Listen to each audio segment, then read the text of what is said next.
Whenever you're ready. Thank you, Lauren. Hello, everyone. Thank you for being here with us today. My name is Lauren Presley, and I am the past president of ACRL. It is my pleasure to welcome you to the ACRL 2020-2021 leadership class. Thank you so much for volunteering to contribute your time and expertise to ACRL. We truly appreciate your commitment, since we could not accomplish what we do without your participation and leadership. We're looking forward to working with you during the 2020-2021 program year.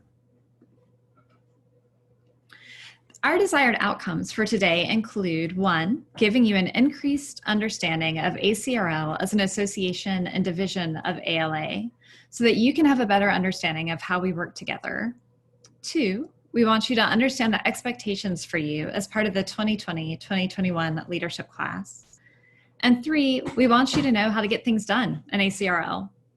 While this session focuses on some of the nitty-gritty for working within ACRL, I want to take a moment to say how rewarding it can be. I have enjoyed being past president over the last year, putting the plan for excellence into operation, meeting members, representing our members at meetings, and working on behalf of all academic librarians and library workers. ACRL is such a rewarding organization with members who are passionate and dedicated to their work in the profession. I want to thank all of you, my colleagues in leadership, who are willing to share responsibility for ACRL's continued excellence and exceptional service for our members. I look forward to working with you in the coming year. On a personal note, I also want to say that I especially appreciate your willingness to engage and lead during such an unprecedented time. Know that we are all navigating this challenge along with you, your fellow colleagues in leadership roles, as well as the ACRL staff, and we're all finding our way through it together. You all are part of ACRL's leadership team, and while the membership group work is completed throughout the year, the leadership team typically meets twice at the ACRL Leadership Council that is held in conjunction with the ALA Midwinter Meeting and the ALA Annual Conference. In January 2020, ACRL held its first virtual Leadership Council meeting, as well as a face-to-face Leadership Council networking breakfast in Philadelphia for those who were there. This year, due to the cancellation of the annual conference, ACRL is planning to hold a virtual Leadership Council and membership meeting later this summer. Updates on the Leadership Council will be shared on the leaders' listservs, which staff will go over later in this presentation. Our mission is to make sure that ACRL achieves the goals in the ACRL strategic plan, the Plan for Excellence. In an annual report, which we publish in the December issue of CNRL News, we will highlight many of your accomplishments. We want you to be engaged in a productive, healthy, and enjoyable way, and we need you to be the kind of leader who makes all the member volunteers that you'll work with feel the same. We're going to make a great team, and we know that each of you will contribute to ACRL's success. So let's take a quick look at ACRL's structure. Each and every ACRL leader is crucial to the profession and the association. As leaders, you have an important role in helping ACRL advance the strategic plan. Moreover, you are essential in recruiting and fostering emerging leaders who will be our future leaders of the association. The ACRL Board of Directors has general oversight and direction of the affairs of the association. It conducts all business pertaining to the association and has the authority to make decisions and speak on behalf of the association. Division-level committees are charged by the board to complete specific association business, advise the board, or advance the association's strategic goals. The vice president, president-elect, appoints member volunteers who serve on these committees. The ACRL communities of practice, that is sections, interest groups, and discussion groups, offer specialized membership engagement opportunities. Communities of practice are approved by the board and have significant autonomy in determining their own strategic goals and how best to accomplish them. Section vice chairs appoint member volunteers to serve on their committees. I'm so pleased to be involved in the association, especially as it is as strategically minded as it is, and I hope that you all will find satisfaction in being part of ACRL's success as well. Let's talk a little bit about ACRL's strategic plan, which is also known as the Plan for Excellence. You'll see that ACRL has 4 strategic goals: the value of academic libraries, student learning, research in the scholarly environment, and new roles in changing landscapes. ACRL also has adopted a core commitment to equity, diversity, and inclusion, which I'll talk about more in the next slides. As the higher education association for librarians, we lead academic and research libraries and librarians in advancing learning and transforming scholarship by focusing on these areas. We do this by having specific objectives and carefully measuring and monitoring our progress. If you haven't already done so, please get to know the Plan for Excellence and review it with your team. The URL for the Plan for Excellence is included in the handout that was sent with this presentation information. Take a look at ACRL's core purpose, as this is the commonality that keeps our leadership team focused, connected, and engaged. Our enabling programs and services, such as budget and finance, professional development, publications, membership, and operational support, in tandem with our committees and communities of practice, keep the association responsive to the needs of academic and research librarians. We are eager to have your ideas and leadership in developing webinars, discussion forums, publications, and other resources that meet the needs of the community. Later on in this presentation, you'll learn more about how you can share your work with the board of directors. ACRL is committed to creating a diverse and inclusive communities within the association and in academic and research libraries. In the fall of 2018, the ACRL board approved a new core commitment to equity, diversity, and inclusion, or EDI, to be added to our Plan for Excellence. A link to the full text of the core commitment can be found in this presentation's companion document. The goal of the core commitment is for EDI to permeate all areas of the association, so that ACRL is poised to best support equitable, inclusive, and diverse librarianship. Through this commitment, ACRL will acknowledge and address historical racial inequities, challenge oppressive systems within academic libraries, value different ways of knowing, and identify and work to eliminate barriers to equitable services, spaces, resources, and scholarship. In 2019, my program planning committee focused on EDI, and we created an online EDI discussion series blog, which is now available as an ACRL LibGuide. In addition to the online discussion series, EDI President's Programs were held at the 2019 Annual Conference and the 2019 Midwinter Conference. ACRL President Karen Monroe continued the EDI focus for her President's Program, shifting the center, transforming academic libraries through generous accountability, which was held virtually on June 10th as part of the ACRL virtual event, Together Wherever. And it's available online as well now, so you can watch it, and I would highly recommend it. It was a fabulous program. Next year, ACRL President John Cawthorn is working with his planning committee to prepare a President's Program focused on an EDI topic for the 2021 ALA Annual Conference in Chicago. So you can see this is something that our leadership takes very seriously and is integrating into our work and the President's role. In addition to that, and in support of the core commitment, ACRL is home to the ACRL Diversity Alliance. The Diversity Alliance's goal is to increase the hiring pipeline of qualified and talented individuals from underrepresented racial and ethnic groups. Since its conception in 2017, the ACRL Diversity Alliance has provided a network for member institutions that commit to at least a 2-year diversity residency program at their libraries. There are currently over 35 institutional members of the 2020 Diversity Alliance, and ACRL is looking to grow the program and offer more benefits as it dedicates additional resources in support of its core commitment. And in terms of appointments in EDI, I want to share that ACRL President John Cawthorn has been working with the Appointments Committee to complete the 2020-2021 division level committee appointments. At the same time as the committee appointments, sections are also completing their appointments. Interest and discussion groups follow a separate process to appoint conveners. More on the appointments process for your group will be shared later in this presentation. Last year, a board working group reviewed the appointments process to make it more inclusive. Appointments marketing was updated to include more welcoming language on the ACRL volunteer form, webpage, and social media. Members who volunteered for a committee or section appointment had the option to offer several demographics questions. ACRL has compiled this data, and we will share a summary report when the majority of appointments have been completed this summer.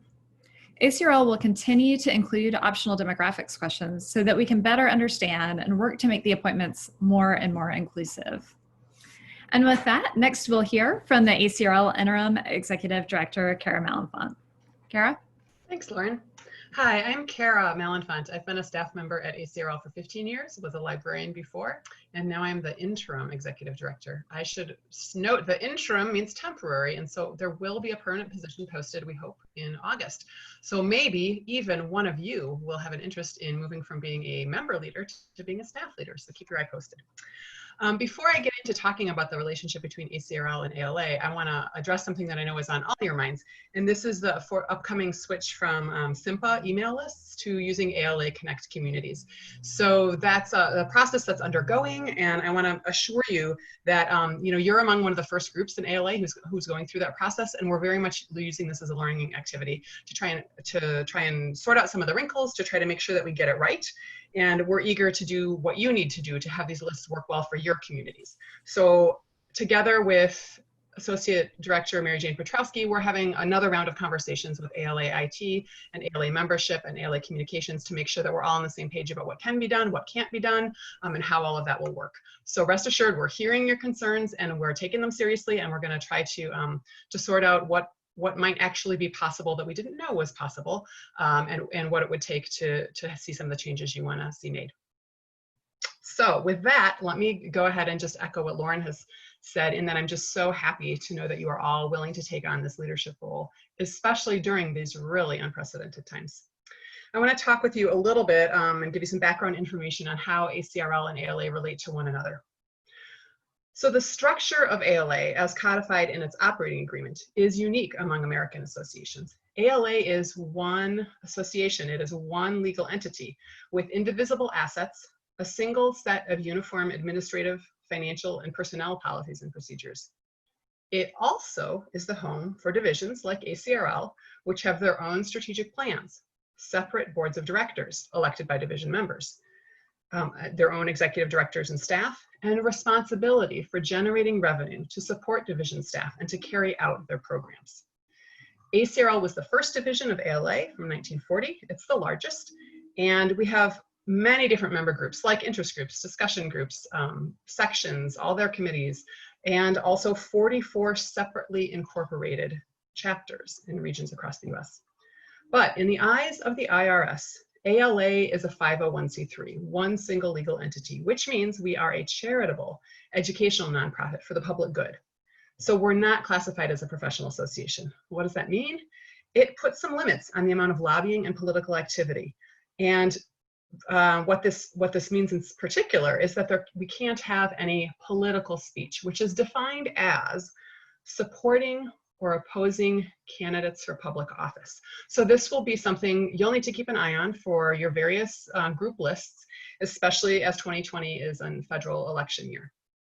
We also can't have any organizing of boycotts or restraint of trade, and no defamatory remarks about others. So I want to be clear, these aren't free speech issues. It's really a tax issue, and we would hate for anyone in ACRL to be the one that jeopardizes ALA's status in the eyes of the IRS. If you're in doubt, if you're not sure, what can I say, what can't I say, does this qualify, does it not qualify? Shoot, happy to work with you on that. While we can't take positions on specific candidates for office, ALA and ACRL most definitely can support issues, and I'm sure you've seen this. For example, last year the White House proposed, again, to eliminate the Institute of Museum and Library Services, slashing millions in federal dollars for libraries. But thanks to all of you and folks around the country who rallied and said, no, libraries matter. The 2020 IMLS budget had about $10 million more than it did the previous year. And this issue will come up again, I'm sure. You've seen ALA recently put out a reminder today to take some action around stimulus funding related to COVID-19 recovery efforts that would specifically help libraries and help libraries be able to better serve their communities. So these are the kinds of issues we can certainly talk about. And we do that regularly as an association. ACRL also speaks out and says things about particular issues.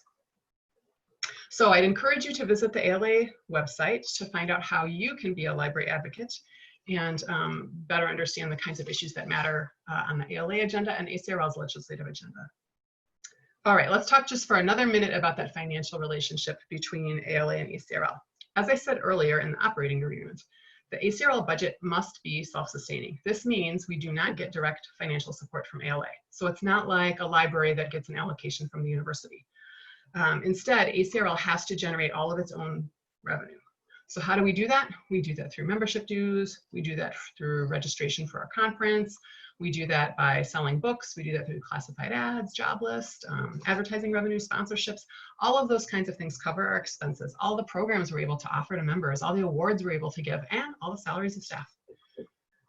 Divisions also pay ALA an overhead rate through an indirect cost on any non-dues revenue. So anytime you pay for, say, registration to a conference, for the current year, our rate is 26.4. So 26.4 cents out of every dollar would go back to ALA, and then the rest of it would cover all of ACRL's costs. So that overhead covers things like IT, legal, HR, finance, the library. We have our own library at ALA. And offices like diversity, literacy, and outreach services, or intellectual freedom. So I'll talk a little bit next about some of the streams of change, but know that ALA is revising and revisiting some of the kind of reporting relationships and some of that financial relationship as well. So indeed, ALA is undergoing quite a bit of change right now. So as you know, all of us in all areas of the world, in all industries and sectors have been impacted by the pandemic.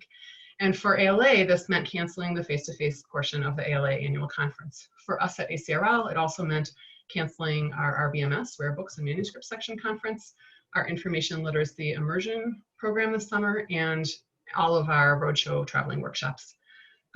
We were able to, however, take some of that great content that couldn't be hosted by ALA, that couldn't take all thousands of programs from the annual conference and offer them. So they said, we'll take a few, and the rest you're welcome to offer on your own, and we did. So one of those was that program that Lauren mentioned, the ACRL President's Program on Generous Accountability. So all of those recordings are up for the event we called ACRL Together Wherever, and they're online. You can find them on our website, on our YouTube channel, and some of them are just phenomenal. There was great content up there, so do take a look. So those were some of the immediate impacts of some of the in-person things that had to either be canceled or changed, but we're also seeing other impacts. So we have decreases in membership. Obviously, people don't have as much money to join and to be members any longer, and we see fewer and fewer of our publications being purchased. So all of these things together mean that ALA right now has a budget shortfall, and one way of closing the gap on that shortfall is to do what many organizations are doing, and that is to have unpaid furlough days for staff. So I mention this because I want you to know that just to be a little extra patient with us and a little extra kind, especially to Lauren Carlton. She's your main person, right? So she and me and all the other staff, we want to do everything we can to support you guys. It gives us such a strong sense of purpose to see ACRL be strong and see the profession be strong. But there might be a time or two where we have to say no, or not right now, or I'll get back to you in 2 weeks. And we hope that you can understand and be accommodating with us, and we'll give you plenty of advance notice when we know we're going to be out of the office. We know the dates already. It's a week here, a week there, kind of spread throughout the year, but 5 weeks in total from this August through next August. Okay, in terms of the ALA reorganization, some of you may have heard about the work of SCOE, the Steering Committee on Organization Effectiveness. That group has come to an end. They had their big final report, which was accepted by ALA Council, and the report had a whole series of recommendations on how ALA can restructure itself. And in order to put those recommendations into action, there are 2 new working groups. One is called Forward Together. They were approved by council. They've been recommended for a 1-year charge, but were actually approved for a 2-year charge because it's a lot of work. And then the other is the Forward Together Fiscal Analysis Working Group. So those are 2 groups that'll be active, that probably will have meetings and opportunities for input, and certainly the ACRL board will be keeping apprised, and we encourage all of you to keep up with their work as well. And then the other restructuring that's already happened, I'm sure many of you have heard about it, is that 3 existing divisions all voted to unite, and council approved that. So Alex, LIDA, and LAMA are merging to form one division called CORE, Leadership, Infrastructure, and Futures. Additionally, ASCLA, the Association of Specialized Government and Cooperative Library Agencies, is dissolving effective September 1. And lastly, RUSA is just formed a futures task force, and they're going to be investigating and recommending a course of action for the transition or the dissolution or somehow a change in RUSA, and they'll have their report in by next June 2021. So those are sort of the big reorganization, restructuring changes that are happening. Another thing that's feeding into how we think about the future of the organization is a big COVID-19 survey. So in response to the pandemic, PLA and many other ALA units, including ACRL and some outside groups, had a lot of time together to really put together a good survey that would seek to understand what is the impact of this crisis on the library community? How is it affecting your operations, your programs, your services, your finances? So that report is out publicly, but there's a lot more data behind it that we're able to use to help us think about what the community really needs right now. And we're using that to try and drive some of the programs and services we're going to create in the coming year. Another big change is that ALA has sold its headquarters building. And so we are just at the final end stages right now of making that move. So we had to go in to pack everything up and then have movers move things out of that building and unpack. Most of us, as you can tell, I'm still working remotely at home. We won't be going back into the office until September, but we will be going into a new rented office space in the fall, and that building has been sold. Because of that sale, things also, were affected. So you probably noticed sometimes the website was down. Currently right now, ACRL Insider blog and other blogs that are hosted on WordPress happen to be down. A lot of that has to do with moving the servers. I mean, these are terabytes of information, decades worth of information that had to get moved, and servers had to get moved, and new storage facilities had to be created. And there's just always wrinkles in that. I'm sure any of you who've ever done a renovation project or anything like that can commiserate a little bit with us. So our IT staff is working tirelessly. I mean, I can tell you they're working on the 4th of July, late into the night, working on getting things up and running as fast as they can. But these things do take time and need to be tested and carefully tested out, so we're sure we don't put something up and then it gets hacked and it goes down again. So they're doing a great job of that. So I mentioned earlier that operating agreement that sort of describes how divisions relate to ALA, and there is actually now an operating agreement working group that has just been tasked. I don't yet know who is on it, but the ALA Executive Board recently reviewed volunteers and made appointments. I expect it to be public any day now. And that group will be really looking at how units relate to ALA as a parent organization. It's going to be particularly something that the ACRL board wants to keep their eye on. We're a little bit different from other divisions in that we have a strong publishing program. So we have 2 scholarly journals, a monthly news magazine, a variety of digital publications, and over a dozen monograph titles each year. We also have the Choice Publishing Unit in Middletown, Connecticut, which reports to ACRL. So we have an interest in how that operating agreement turns out. And then lastly, many of you have been hearing about Midwinter and how ALA Midwinter is going to be reinvented and changing. As of right now, as of today, Midwinter 2021 is still on the books to be held in Indianapolis. That could likely change, and we'll be sure to let you know as soon as we know more. But this would be the very last ALA Midwinter meeting, so-called. Starting in 2022, it'll be renamed, and it'll be much more focused on content. And so there won't be business meetings. There won't be opportunities for the board or sections or committees to meet there. So that's another change to keep your eye on. The ACRL board is going to stay apprised of these and all the other groups within ALA and share updates as we can with ACRL members as we learn more. Let me talk for just a minute about external communications. This comes up sometimes because groups want to be able to talk about their work with the world at large. As an ACRL leader, you may be asked to comment. You may be asked to send a letter of support, to sign on to a statement, or you might want your group to take a stand on an issue. Let's be clear that only the board can speak for ACRL. So if you get a call from a reporter, you can absolutely comment as an individual, but not if you use your ACRL title. The board is happy to take requests and suggestions and recommendations from units. So not too long ago, the rare books and manuscript section said, hey, ACRL, we think we ought to join 8 other organizations, institutions, and Native American communities to endorse the protocols for Native American archival materials. The board reviewed that and said, yeah, we should. And so ACRL was happy to put their name on that. So if something comes up that you think, gosh, I wish we could say something, bring it to the board. Bring it forth and ask the board to take a position. The board meets in person, of course, but we also do work year-round and are happy to review requests all throughout the year. Additionally, informal communication is important to ACRL's work in higher education community. This can happen on so many different levels, through individuals, through sections, through interest groups, and through ACRL officers or leaders. We also have what's called an External Liaisons Committee, and that is an assembly of all the different groups working with outside organizations. And we have our goal area committees who are tied to our strategic plan. They have developed talking points to help those liaisons be more effective. So if you had talking points on a topic that you thought those liaisons would benefit from, I'm sure we'd be happy to work with you and get them to them. A couple more policy notes on questionnaires and on surveys. So SurveyMonkey makes it so easy to do things yourself, but please, we ask that you don't survey beyond your own group without first checking in with the ACRL office. We want to have a chance to review things just to help avoid survey fatigue and to avoid duplication. We may know of something on the very same topic that's about to go out. We also can help you ensure the highest quality of survey. Once your survey is approved, staff can also help you get it out to a broad group if it needs to go beyond your membership group, right? We have all those communication tools and techniques that we can use to help it reach a wide audience. ACRL and ALA have the right of first refusal on work you do within your membership group. So again, we are a publisher and we are an online learning provider. We know you have creative ideas and we would like to be the first to be able to consider how to get your unit's work out into the broader profession. So please go ahead and check with ACRL content strategist Erin Navius to propose a topic. We rely on smart, talented people like you to have your finger on the pulse of what the profession needs, and then we can help make it get out to the world real fast. So let us know. To some, ACRL can seem like a complex organization, and it is.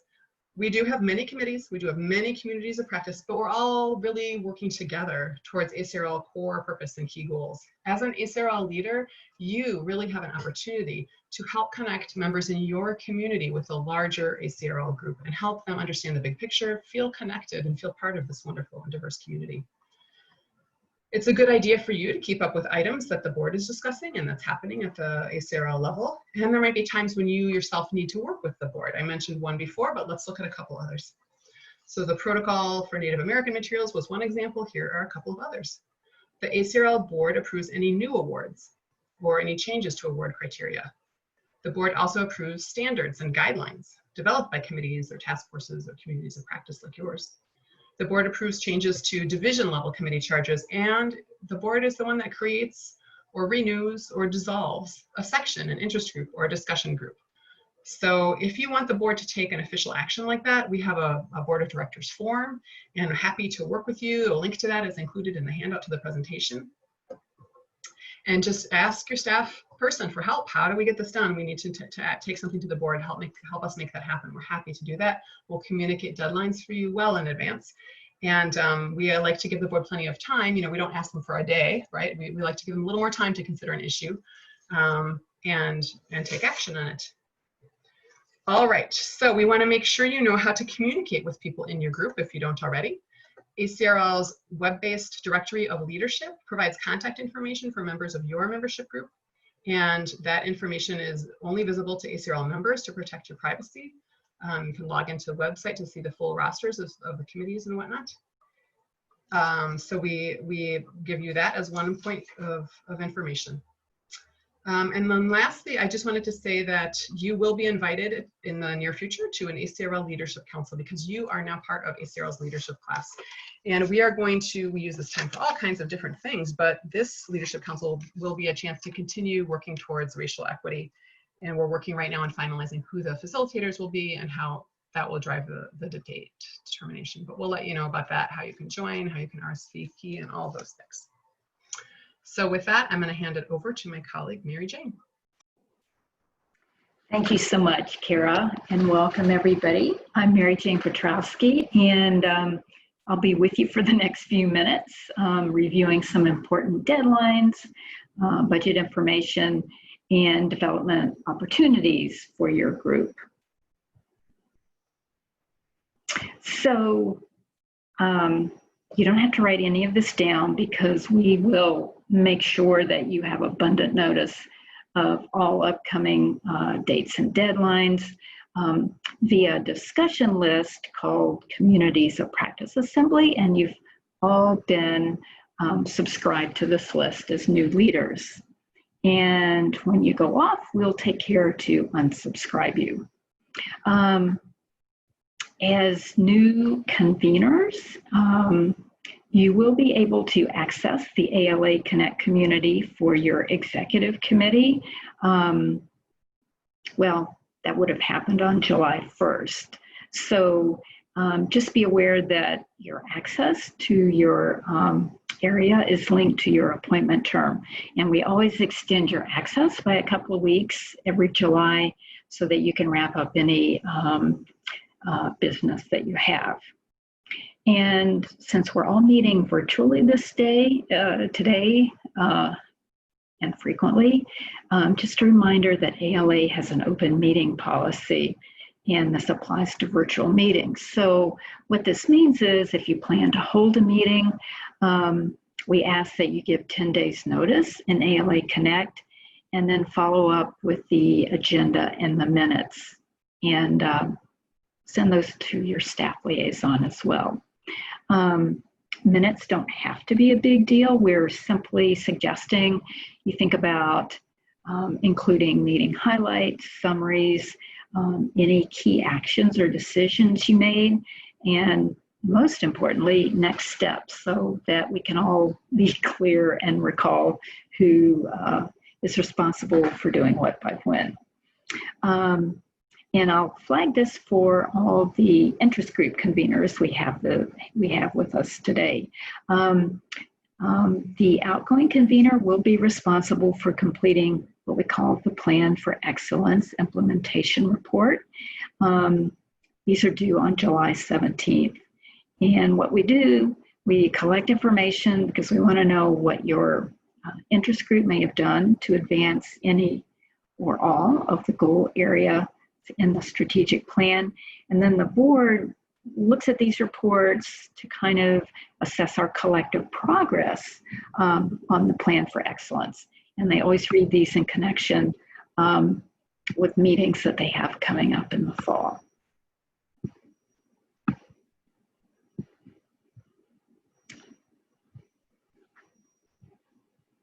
Now, briefly, I'll just flag that the interest groups receive a budget of $150 each year. These funds don't carry over to the next fiscal year. And so we ask that if you've got any of these requests, please get them to us by mid-August, because our fiscal year ends on August 31st. And we do ask the interest group leaders to approve any request for reimbursement that might be submitted by committee or interest group members before you pass them along. Switching gears from funding to fundraising, just wanted everyone to know that last year the ACRL board approved a fundraising goal for the 2021 conference scholarships. So we're trying to raise $60,000. Many of our sections have already donated toward a named scholarship, and our campaign chair, Lori Getch, will probably reach out to all of you to encourage your participation in the campaign. We're more than halfway there. And if your interest group or your discussion group wants to raise or donate funds for a named scholarship, the goal is $740. And it would be great if you wanted to attempt this.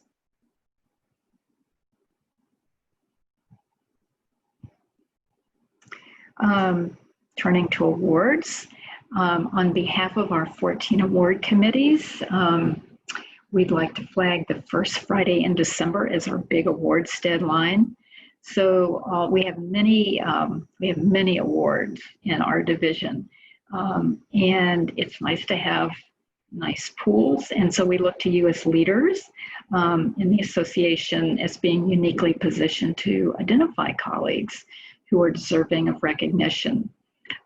You'll hear much more about this in the fall, but I really do hope you will put this on your to-do list and encourage all your members to nominate folks.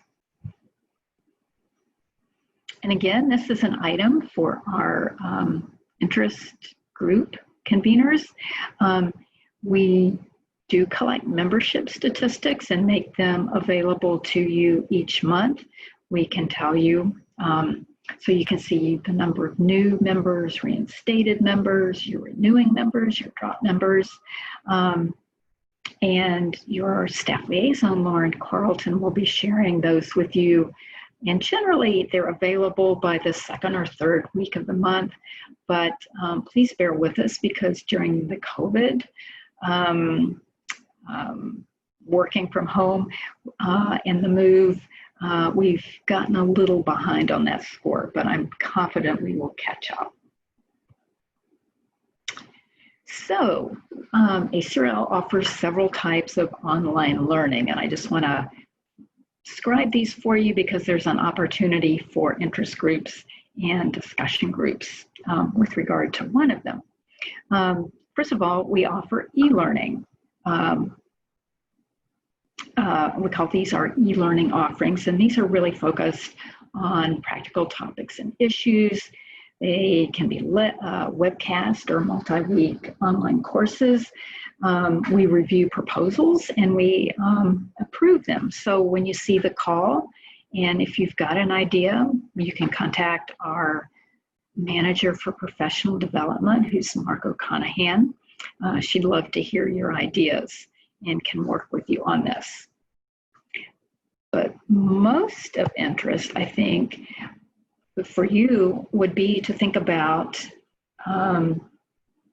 using our online discussion forums, which are less formal sessions than e-learning. They're free, they're recorded, they become a permanent resource.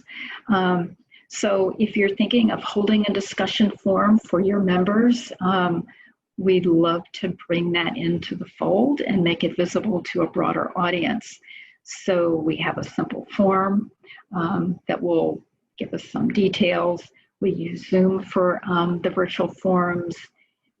You handle the logistics and the content, and we will publicize it and arrange for it to happen. So there is there's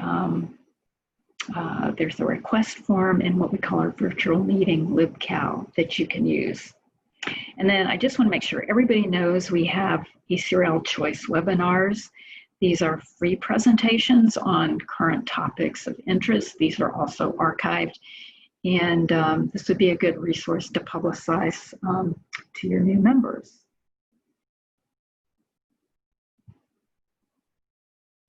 So I just want to make sure you can see your communities of practice team.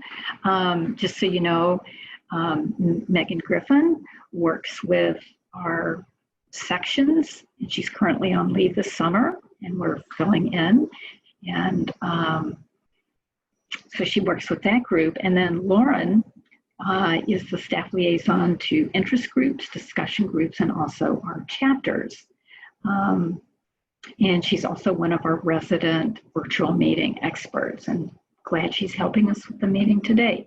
So anyway, they are both there to support you in your group, so please don't hesitate to contact them with questions throughout the year. Now we'll circle back to communication. We use these several channels for communicating information and announcements, as well as gathering feedback on important association business. So we encourage you to use these channels to post questions and share ideas and so forth. We expect that most meetings will probably be virtual this year. We've talked about the Leadership Council. And I just want to point out that these leadership meetings are not required, but we do need to determine how your group will keep up with the broader work of ACRL and ALA if you don't attend, because we really do value your input. And when possible, we will send table activities to units not attending and ask you to participate asynchronously and send your feedback. You're probably aware we have a number of blogs. We have ACRL Insider. We can publish announcements of general interest about our initiatives, programs, and services. And this is a great way to communicate group work and initiatives and so forth. You can subscribe to ACRL Insider updates by going to the Insider website. And we also have a bi-weekly email update called ACRL Update. And this is another channel we use to keep you informed about our initiatives, professional development opportunities, publications, and other items of interest to the academic and higher education community. Just a little bit more about email communication. I think Kara has already spoken to the developments around our discussion lists, which have been hosted on SIMPA. But I just want to flag for you the ACRL Leads discussion list. So we subscribe the current and past ACRL leaders to this so that you can keep up to date on association-wide updates, including reports from the ACRL division counselor and sort of random calls for volunteers. And I'll also flag for you that you might want to check our social media pages on Facebook and Instagram and Pinterest. And Elois is going to go into more detail about virtual meetings in just a moment. But I want to say that due to the increasing demand for virtual meeting space from our 300 plus member groups, we are encouraging member leaders to first perhaps consider utilizing their own options for their smaller committee meetings lasting an hour or less. But if you don't have access and you need to use our virtual meeting space, please consult the ACRL virtual meeting calendar. Next, we'll talk a bit about ALA Connect, which is the web platform where your group can work and where we can post the ACRL board agendas, documents, and minutes.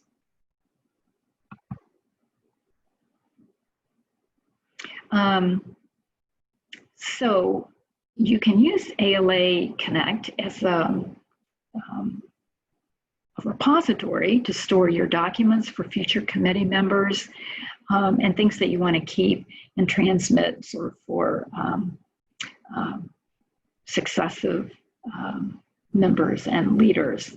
So this is a good place to include agendas, meeting minutes, reports, important updates, access to your committee work or your discussion group work is tied to your ALA login. So you do need to be a current member to contribute to your committee work in ALA Connect. It's also got other features, including polling, collaborative workspaces. We're working to bring on the email discussion list functions in the coming year. But as new features come online, we will certainly keep you updated. We also are pleased to offer LibGuides as a free service for discussion groups and interest groups, thanks to the generous support, excuse me, of SpringShare. So this includes LibGuides, LibCal, and LibAnswers. The LibGuides don't replace ALA Connect, but they can be a great tool for publishing toolkits, FAQs, and other types of resources for academic and research librarians. And finally, again, this is just for interest groups, but each year you get an opportunity to tell the board about your accomplishments in the form of a Plan for Excellence implementation report. So this will be one of the last things you do as an outgoing interest group convener. It's an online report, and it helps us track and monitor, as I said, progress toward advancing the Plan for Excellence goals and objectives.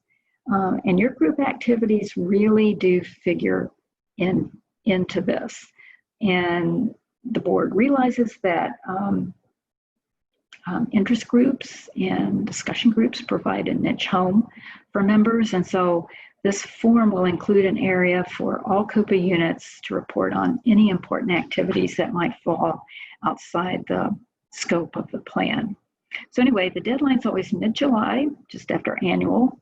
So you can wrap that up, and we'll give you abundant notice of this, this report next year.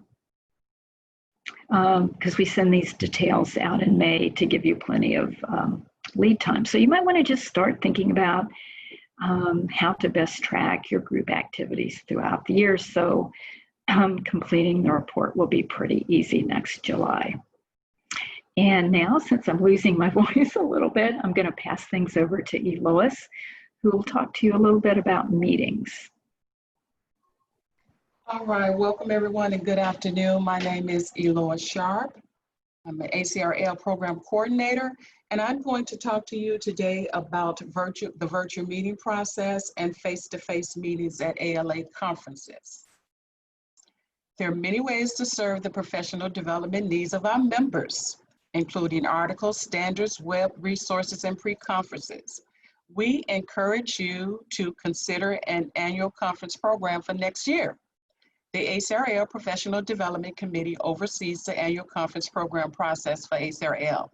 Although the process, it is competitive, and not every program idea can be accepted, but it is still worth putting your idea out there. Don't be scared.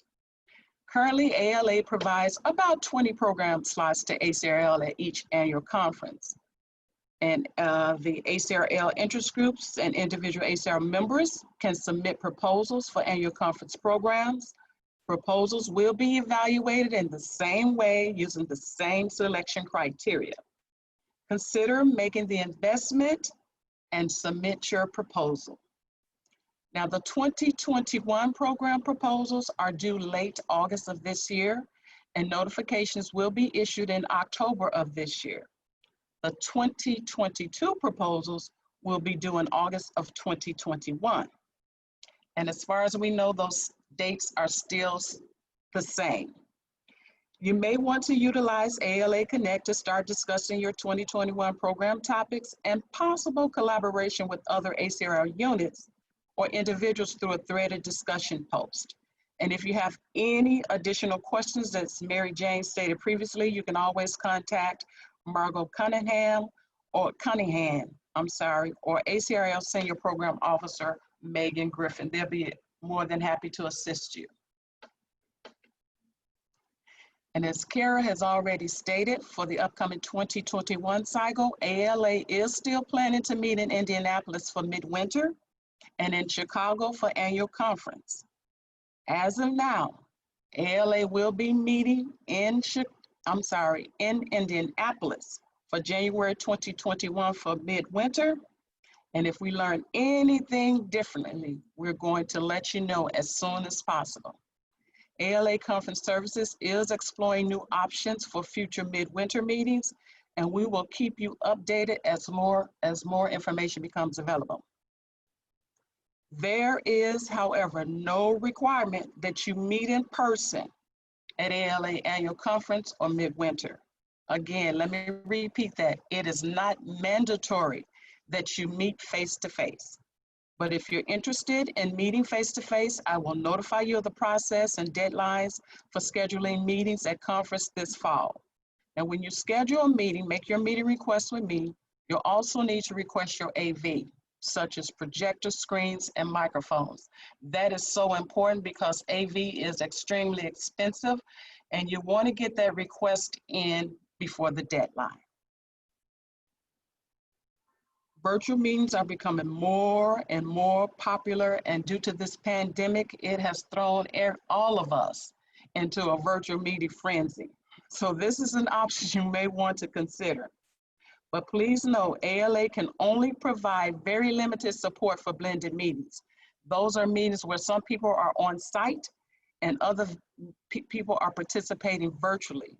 This is based on availability, connectivity, and it also depends on the conference city. So again, if you're going to request a meeting for face-to-face and you need AV, I encourage you to do so by the deadline, and we will send that information via the Leaders Listserv in the fall. Now, regarding virtual meetings, to facilitate year-round work, you may want to meet with your group virtually in between ALA conferences, or you can choose to meet exclusively online. That choice is yours. We have 2 virtual meeting software platforms that we use, Zoom Webinar and Zoom Meeting. Zoom Webinar can hold up to 999 participants, and Zoom Meeting can hold up to 300 participants. And as Mary Jane stated previously, we're encouraging you, if you have a small business committee meeting that's lasting an hour or less because of the number of groups that we're trying to accommodate, we ask that you use your own virtual meeting software first. But if you don't have that, feel free to continue to go ahead and make your request through the ACRL virtual meeting space. The open meetings policies applies to virtual as well as face-to-face meetings. Again, as Mary Jane stated, you should publish your agenda and public notice of the meeting 10 days before the meeting in ALA Connect. A public record of the meeting must be posted within 30 days of the meeting, your minutes.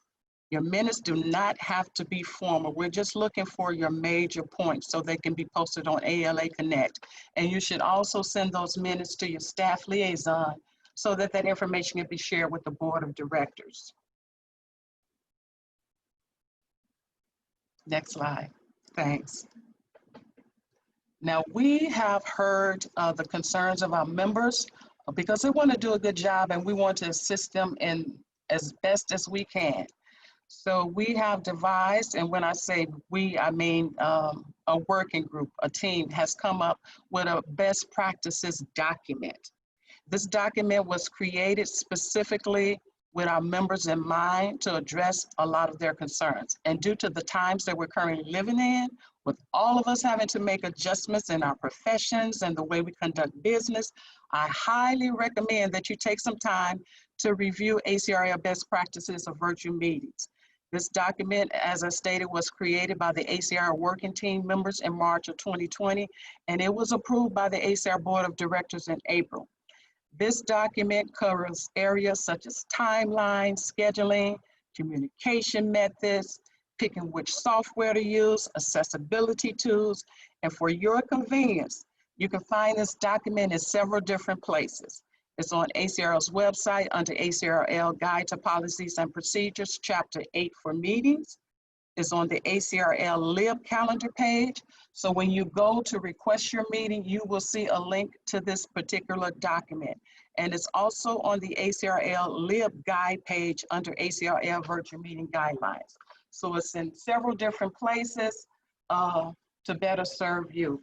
And as I stated, I highly recommend that you look at this document because it contains a lot of very important information regarding meeting process.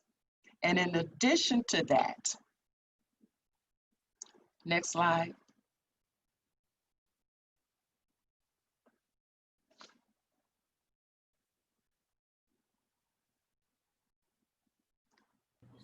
Sorry, that's me.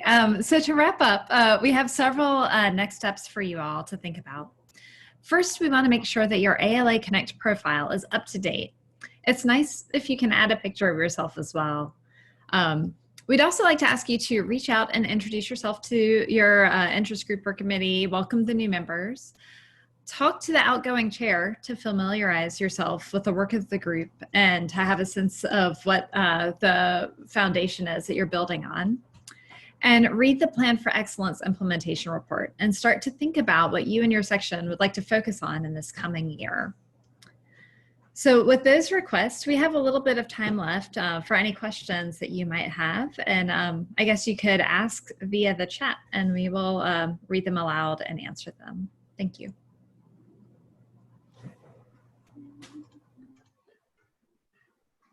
Hi, I see one question that was typed in that I think I can answer. It was about whether accepted programs that will carry over.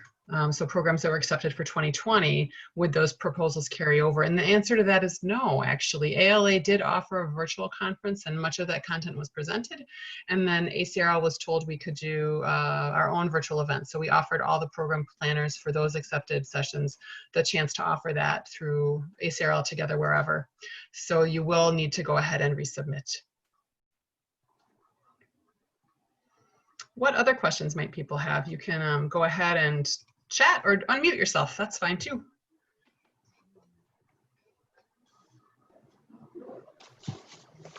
I think there's a question about what would be a typical example of using the interest group budget.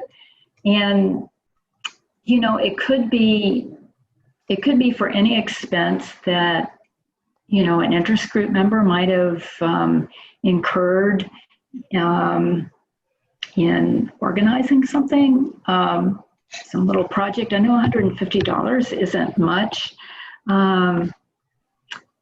And I'm just trying to think of some things that might have come across my desk. In the old days, it used to be postage. It used to be long distance phone calls. I'll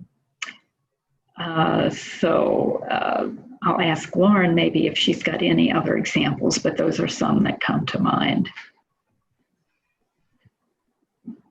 Hi, yes, Allison included some good information in the chat too that comes directly from the Guide to Policy and Procedures, which can be found on our website. And it states that interest groups can use that budget to support the work of the interest group as allowed by the policies and procedures. So I can, or maybe Allison can drop a link to that policies and procedures in the chat. Because that details it very well, better than I can off the top of my head, what that would actually include. Because the budgets can only be used for the group that are, oh, Allison did put the link in there. I'm sorry, I'm speaking and reading. I can post that. But yeah, as Allison had typed too, that if I think someone had asked specifically like, oh, could I use this for a raffle or like buying a gift card for a raffle? And if it was something that was part of an activity that your group was putting on, then yes. So let me re-put that link in there because you have to read the policies and procedures. I'm so sorry that I probably did not articulate that as clearly as I could have. And I just want to get back to Nancy, who's asked, are there any restrictions about buying books or gift cards for a raffle? And I do know a couple of years ago, one of our sections wanted to do that. And I think we ended up checking with ALA Legal, and there was a restriction against that. But I'm going to have to do some research on that and follow up with you on the communities of practice discussion list, because it's been several years and I don't quite remember the ruling on that, about why it was a problem.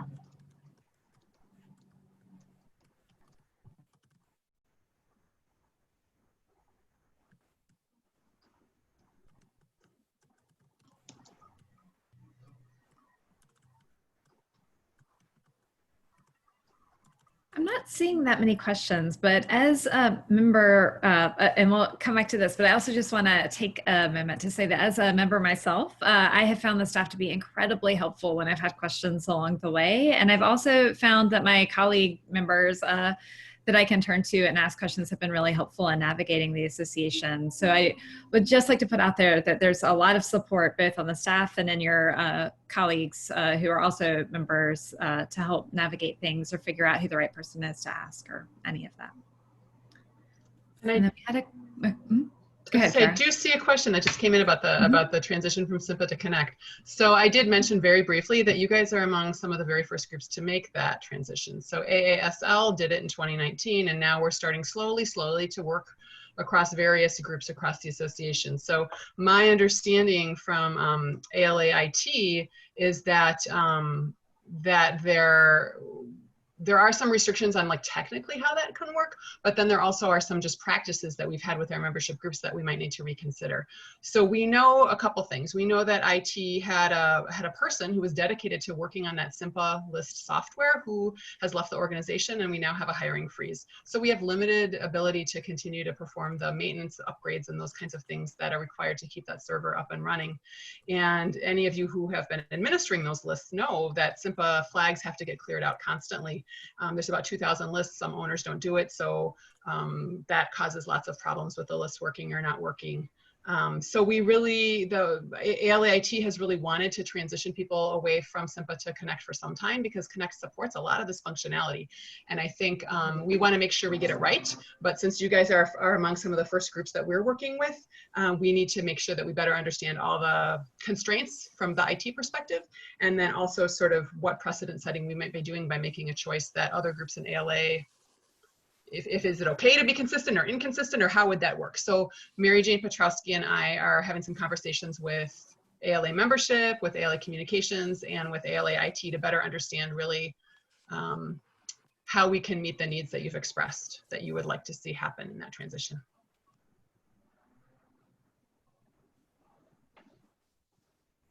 It is a huge change, Laura. We recognize that. We absolutely 100% do understand, and we get that this is a big change. Yeah, for sure.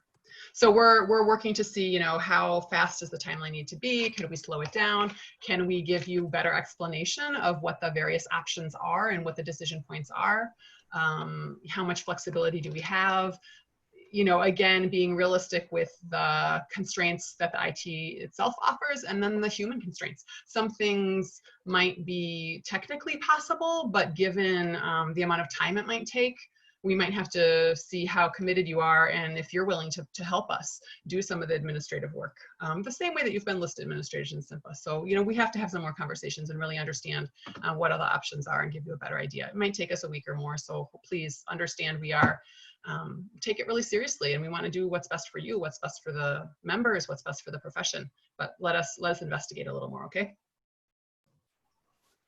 We're a minute over, but I'm happy to stay on, and I'm guessing Lauren, I don't know if you have to rush off or not. Are you okay to stick on for another minute? Yeah, okay, go ahead.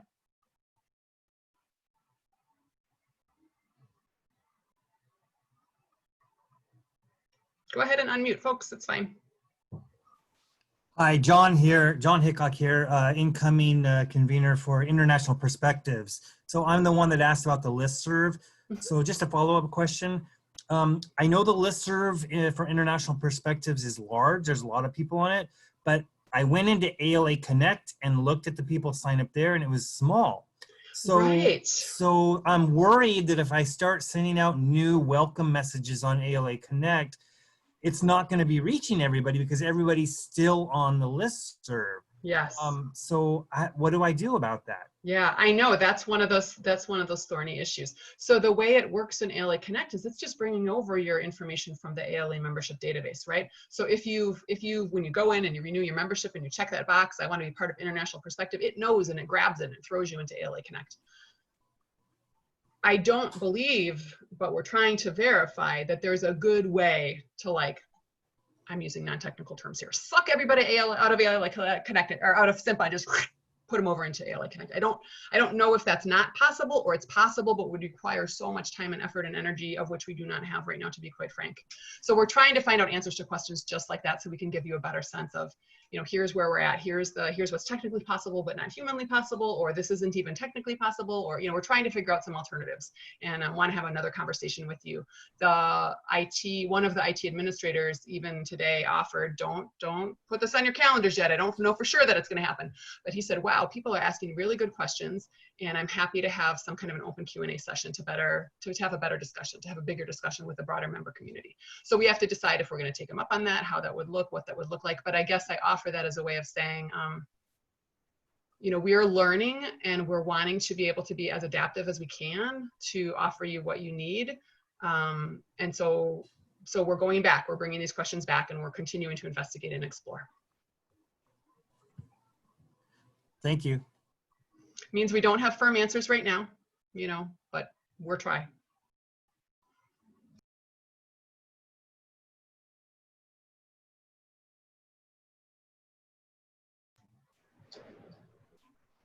Oh, hi, Kara and Lauren. I see a question if August 1st is the end date for listservs in the chat box. So Lauren's been involved in these conversations a lot more than I have, but my understanding is it's not like SIMPA is going to, like, go away on August 1st, right? The intent was to start transitioning groups over and to try to do that in a logical, orderly way and to try to do it within a time-bound way. But one of the questions we have is, how firm do we need to stick to that August 1st date? Can we have a little extra wiggle room? So that's one of the things we're looking at. I don't think SIMPA is going away on that date, but there are thousands of lists that need to get migrated, and we can't do this process for the 2,000 lists all in the last month of the thing being available. So it's a workflow issue that we're trying to still understand just how much wiggle room can we have, what's reasonable, what's realistic.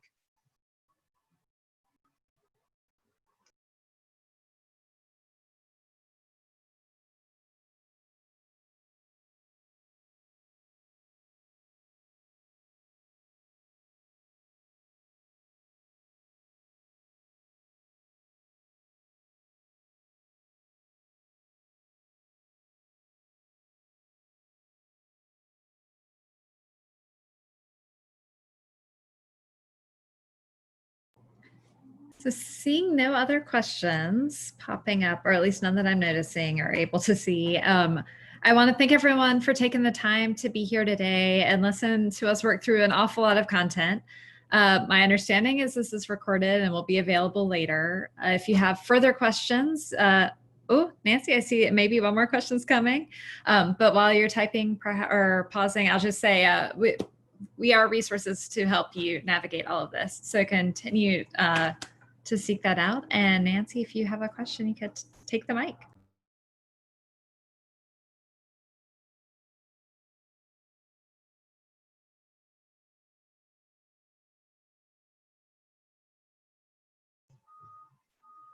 Right, so this question about non-ALA members belonging to simple listservs. So that is, right now, simple lists don't have any way of connecting or knowing whether you're an ALA member or not. Connect does. Connect is tied into your member account in some groups, but not others.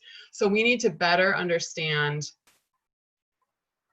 what can be open, what can be closed, how can that happen, what level of human interaction is involved to make that happen. When is it a technical issue? When is it a human capacity issue? So those are some of the exact kind of questions we're trying to better understand, so we're giving you clear and accurate information. So I don't think I have the answer you're seeking right now, but we totally get what the question is. Is that mushy answer helpful or really dissatisfying? Hi, this is Laura.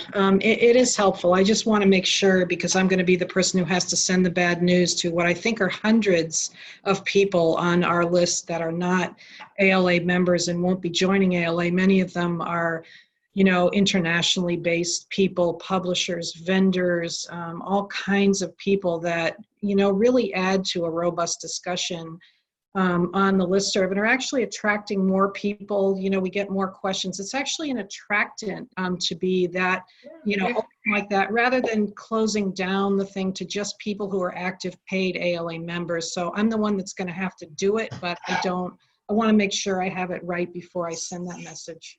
So maybe what we need to do is just send a note out to all the interest group leaders. Like, we are literally having these conversations today. This morning, 9 a.m. started with this conversation, and today will end with yet another conversation as ALA overall tries to grapple with some of the very good questions you're bringing to the forefront. So maybe what Lauren can do, and I'll work with her, is to send a note to all the sorry, long day.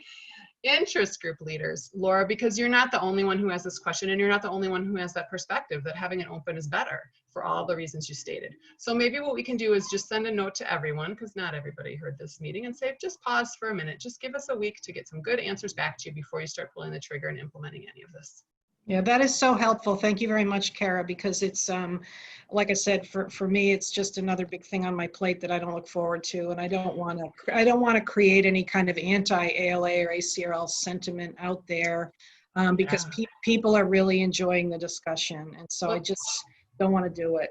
Yeah, and thank you for bringing it to us and for not, thank you for bringing this up here. I know that there's been a lot of confusion and consternation in Twitter, and, you know, we'd much rather have the chance to try and sort these problems out before we do exactly what you're saying, like gin up a lot of anger and resentment, and maybe people don't have all the facts, or maybe there's some functionality maybe it wasn't clear, some of the things we are able to do and not able to do, or maybe it was clear, but we still need to revisit a decision and see if there isn't a way around it. I mean, we are part of ALA, right? So we do have to think about anything we do could be a precedent for other groups. And so we have to be sensitive to that as well. So that's why I'm sort of like, don't want to make promises, but want to let you know we understand and we hear, and we're going to advocate for what it is you're asking for. Or maybe some kind of hybrid environment where we have some value add and robust thing going on in ALA Connect, but that there's a complementary list or some aspect that could draw in this global voice on my topic, which is research assessment and metrics. And it's just a huge topic right now. Yeah, no, I hear you. I think it would be great if we can do both, but I know from a technical perspective, the simple fact is SIMPA is imploding in on itself, and there's no way to support it. So that's probably going to have to go away, is my understanding. Not August 1st, but the list, that particular platform has to go away. So we got to figure out a better solution. Yeah. And I totally understand that. We're just looking for some sort of compromise or something. Yeah, absolutely. Thank you very much. I appreciate it. Yeah, you bet. Well, and thank you. I sort of, Lauren and I have been talking about this with Mary Jane, as you know, we hope that you all can understand the position we're in. I'm sure you guys have these same conversations with your faculty when a database platform changes and their favorite feature goes away and you're like, I know, I feel your pain. So I hope you can empathize with us in that.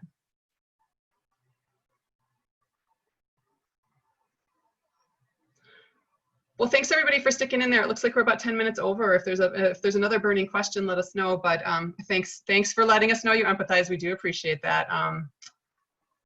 People can't afford ALA membership and are as robust participants. Yes. We understand. We hear you. So we do need to also, I think as Laura really put it well, though, make sure that we do have things that are of value for members. So how do you do both and? So we'll look forward to giving you more information. Again, give us about a week or so to make sure that what we say and what we think is realistic within ALA structure and policy. All right, I think we're good. Thank you. Thanks, Lauren.